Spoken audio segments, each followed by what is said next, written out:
سلسله مذهب امام ابو حنیفه رحمت الله علیه این حماد ابن ابی سلیمان استاد امام اعظم که 120 هجری میگذرد و ابراهیم نخعی استاد حماد هست، القمه رحمت الله علیه استاد ابراهیم نخعی هست و عبدالله ابن مسعود استاد القمه هست و استاد عبدالله ابن مسعود محمد مصطفی صلی الله علیه و سلم هست که اون مستقل از جبرائیل امین وحی را میگیرد و مردم میرساند. درباره این بزرگ بخوانید، بعدا میفهمید که این شخصیت کی هستند و چی خدمت در جهان اسلام کردند.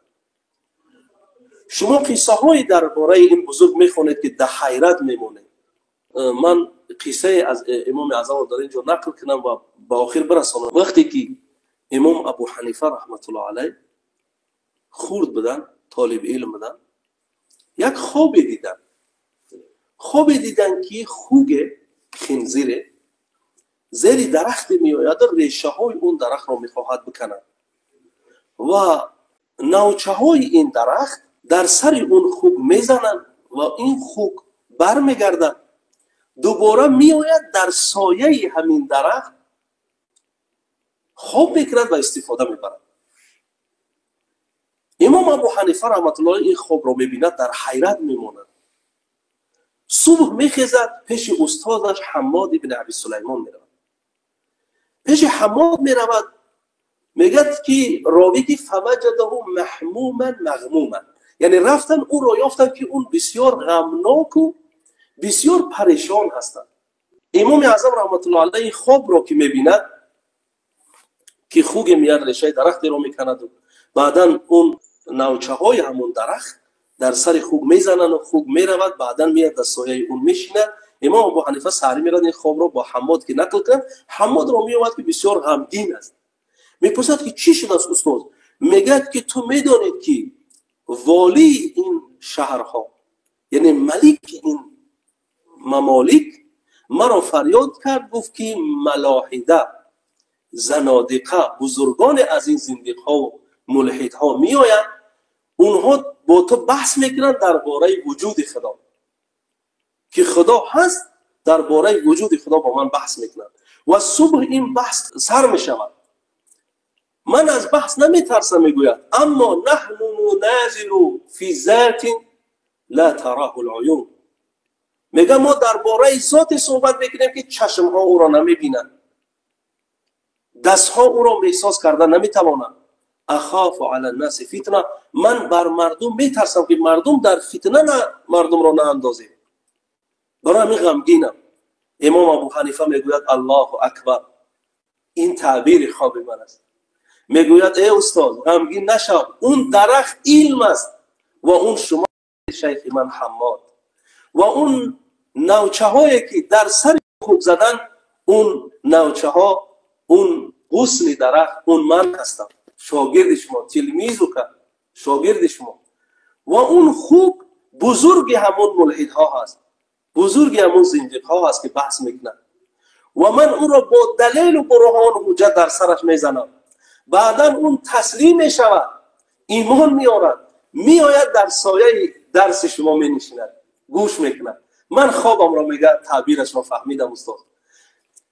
ای استاد میگوید شما دانایی و فراست و درک و فهم انسان رو ببینید. میگه ای استاد لو غلبونی، اگر اونها مرا غالب اومدن، انا طفل صغیر، من یک کودک جز چیزی نیستم، این فتنه نمیشم. با شما بحث نکردن، با یک کودک بحث کردن. و اگر من غالب اومدم، پس میگویم شما شاگرد استاد را غالب نکردید، کجا برسید با استاد حماد. وقتی که صبح در مناظره میرسد، اون بزرگان اونها میآیند و اون کسی که مناظره میکند پیش میشیند، امام اعظم پیش میشیند، میگوید این حماد کجا هست؟ استادی تو که ما با مناظره کنیم. میگه استاد من با این سوالهای کوچک نمیگوید، با این مسائل کوچک، با این بحث و مناظره کوچک نمیآید. من خودم با شما مناظره میکنم، بحث میکنم، بحث شروع میشود. این بزرگ این ملاحده با این میگوید که من این ولد ربک، پروردگار تو از چه چیز تولد شده است؟ میگوید که پروردگار من اگر تولد میشد پدر و مادری داشت، لم یلد ولم یولد ولم یکن له کفوا احد. یعنی این رو بیان میکند که اون نه زایده شده است، نه کسی را زایده است، نه همتای، نه کسی با اون برابر شده میتواند. سوال دوم رو میکند که متى جاء ربک، کی پروردگار تو آمد؟ میگه پروردگار من اول و آخر ندارد، لیس له بدایه ولا نهایه، هو الاول والآخر. میگوید که من شما را سوال میدهم، رقم 3 رو میدانید؟ پیش از رقم 3 چند است؟ میگویند 2. پیش از رقم 2 چند است؟ میگویند 1. پیش از رقم 1 چی هست؟ میگوید که لا شیء، چیزی نیست. میگوید که شما همین رقم هایی که مخلوقند این را نمیتوانید بگویید که اول اون چی است درباره ذاتی که ابتدا و انتها ندارد. چگونه سوال میکنید؟ بعدا اونها در تعجب میمانند، میگویند که امام اعظم رحمت الله علیه، یعنی طفل جوان در مناظره با این بزرگان هست، میگن این توجه رب، یعنی چهره پروردگار تو کدام جهت هست؟ شاید این جهت باشد از پیش گناه کنن نبیند، شاید این طرف باشد از اون طرف گناه کنن نبیند. امام ابو حنیفه رحمت الله علیه میگه که آیا شما مصباح رو دیده، چراغ رو دیده؟ امام ابو حنیفه رو میپرسن که پروردگاری تو کدام جهت چهره اون هست؟ امام ابو حنیفه رحمت الله علیه میگه آیا در خانه تاریک بار چراغ را روشن کرده؟ میگویند بله. میگه شما مرا بگویید که توجه این چراغ کدام طرف است؟ میگوید همه طرف. نمیدونید؟ میگوید شما چیزی را خودتون ساخته اید، چهره اون را معین کردن نمیتوانید، مخلوق را. فکیف بخالق نور السماوات والارض لیس کمثله شیء وهو السمیع البصیر. چگونه از ذات میپرسید که اون نور آسمان ها و زمین و مانند او چیزی نیست و او علیم و بینا هست، شنوا و بینا هست. چگونه میپرسید؟ اینها همه ساکت میشوند. سوال میکنن که ای ابو حنیفه ربک، آیا پروردگار تو ذاتش سخت است به مانند آهن؟ ام مثل آب هست جاری؟ ام غازیتون کالبخار؟ یا مثل گاز یعنی غاز هست، بخار هست؟ امام ابو حنیفه رحمت الله علیه اینها را، یعنی اینها سوال میکنن که خیال میکنن امام ابو حنیفه را بند کردن. امام ابو حنیفه میگوید که آیا شما باری در خانه خود یا در محلتون بیماری را دیده اید، مریضی رو؟ میگویند بله. میگه آیا اون مریض نتیجه چی؟ میگه بیمار شد و فوتید، مرد. میگوید چی خیلی مرد؟ میگه روحش بر اومد مرد. میگه روحی اون را برای من وصف کنید که اون سخت است مثل آهن، یا مائی است جاری است مثل آب، یا بخار است مثل گاز، برای من وصف کنید. میگه ما حقیقت روح را نمیدانیم. میگه وقتی که شما یک چیزی مخلوق را ندانید، چگونه به الله پروردگاری که خالق این چیزها هست؟ در آخر اینها به امام ابو حنیفه رحمت الله علیه میگویند که ما 3 سوال از تو میکنیم، این 3 سوال را جواب بگوییم ما همه ایمان میاریم و در نزد شما و استاد شما در درس اینها می‌نشینیم استفاده میکنیم، همه ایمان میاریم. میگوید بپرسید، میگه آیا الله شما را دیده میشود؟ و شما میگویید که شیطان از آتش است و روز قیامت به آتش عذاب میشود. آیا چگونه آتش را عذاب میکند؟ این دوم سوال. سوم، شما میگویید که در جنت خوردن هست، نوشیدن هست، اما پیشاب و پیشاب کردن نیست. این 3 سوال ما را جواب بگویید.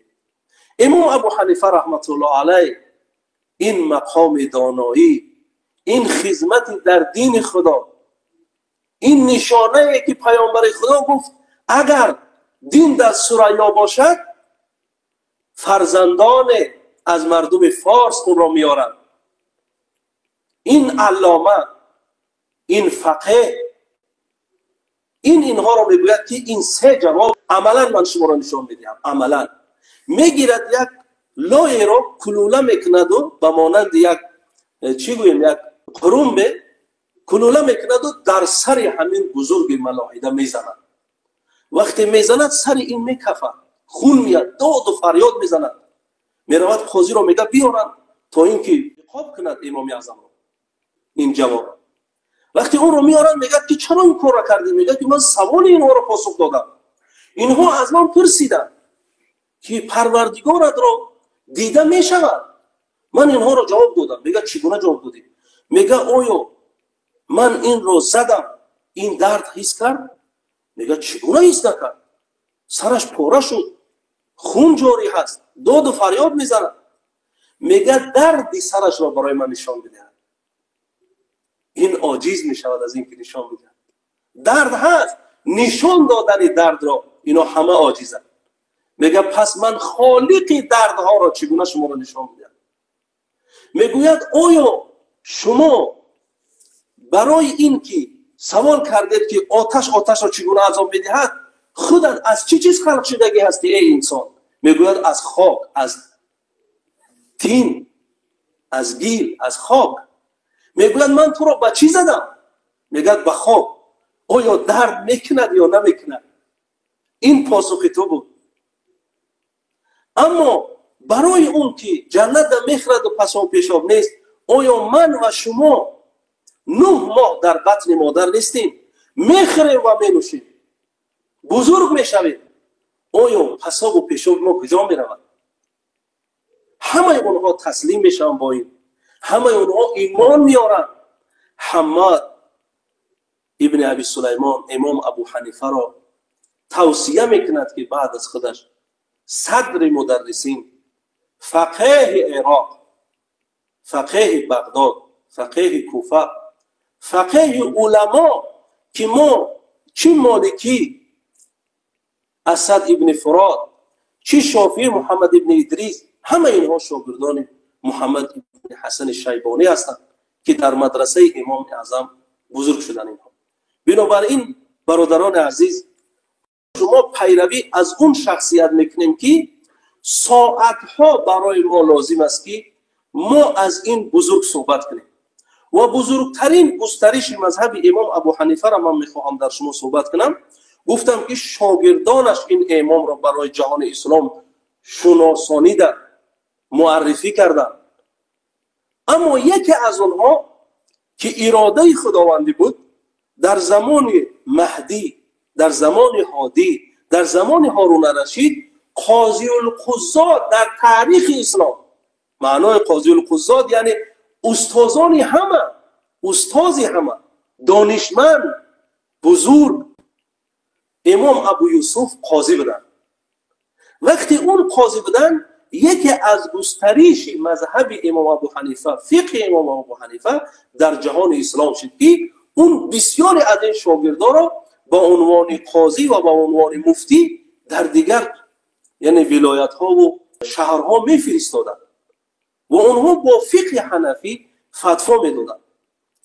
و بنابراین برادران عزیز، بعضی مسائل هست که با تفصیل در اون باره ما باید صحبت کنیم از بزرگانی که در اون مسئله امام ابو حنیفه را چیزی گفتن که از امام ابو حنیفه و شاگردانش سند ثابت هست که اون از اون مسئله برگشتن.